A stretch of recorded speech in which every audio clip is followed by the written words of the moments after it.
কাৰ্যকৰী কৰা হয়? উত্তৰ 1905 চনৰ 16 অক্টোবৰৰ পৰা। বংগভংগ আঁচনি বিৰোধী আন্দোলনৰ সূচনা কেতিয়া কৰা হয়? 1905 চনৰ 7 আগষ্ট তাৰিখে। বংগভংগ আঁচনি কাৰ্যকৰী কৰা দিনটো কি দিন হিচাপে আন্দোলনকাৰীসকলে পালন কৰে? উত্তৰ জাতীয় শোকৰ দিন হিচাপে পালন কৰে।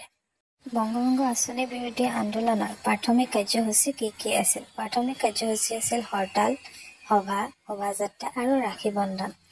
আন্দোলনকাৰীসকলে কোনটো গীত গাই আকাশ বতাহ মুখৰিত কৰি তুলিছিল? বন্দে মাতৰম। বংগ আঁচনি বিৰোধী আন্দোলনক কি আন্দোলনৰ ৰূপ দিছিল? বংগভংগ আঁচনি আন্দোলন স্বদেশী আন্দোলনৰ ৰূপ দিছিল। স্বদেশী আন্দোলনৰ প্ৰধান অংগ বা কাৰ্যসূচী কেইটা? স্বদেশী আন্দোলনৰ প্ৰধান অংগ বা কাৰ্যসূচী হৈছে তিনিটা। প্ৰথম হৈছে স্বদেশী, দ্বিতীয় হৈছে বয়কট আৰু তৃতীয় হৈছে জাতীয় শিক্ষা। স্বদেশী আন্দোলনৰ এটা অংগ হ'ল স্বদেশী। ই কি বুজায়? স্বদেশীয়ে বুজায় দেশীয় সামগ্ৰী তথা ভাৰতবৰ্ষত প্ৰস্তুত কৰা সকলো ধৰণৰ সামগ্ৰী বিক্ৰী, ব্যৱহাৰ কৰাৰ ওপৰত জোৰ দিয়া, লগতে স্বদেশীয় আত্মনিৰ্ভৰশীলতা আৰু আত্মসহায়তা। উগ্ৰ জাতীয়তাবাদীসকলৰ বাবে স্বদেশী কি আছিল? ব্ৰিটিছৰ বিৰুদ্ধে এপাত অৰ্থনৈতিক, ৰাজনৈতিক আৰু আধ্যাত্মিক আন্দোলনৰ অস্ত্ৰ। স্বদেশী আন্দোলনৰ দ্বিতীয় অংগ বয়কটে কি বুজাইছে? সকলো ভাৰতীয় লোকে ইংলেণ্ডত উৎপাদিত সকলো পণ্য, কাপোৰ, চেনি আৰু নিমখ ত্যাগ কৰাৰ লগতে ইংৰাজী ভাষাও পৰিত্যাগ কৰিব।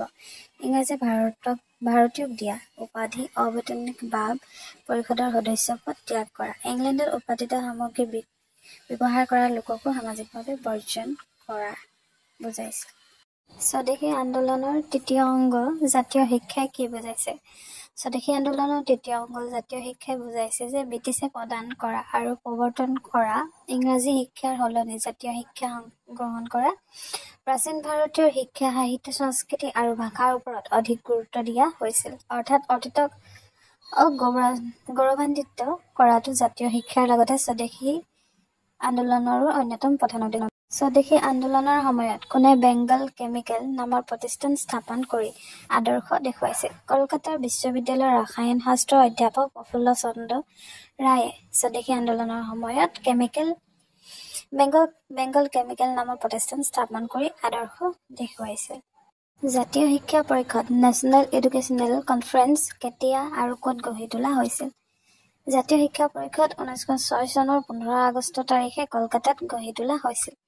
জাতীয় শিক্ষা পৰিষদৰ উদ্যোগত কাক অধ্যক্ষ হিচাপে লৈ কলকাতাত জাতীয় কলেজ স্থাপন কৰা হৈছিল?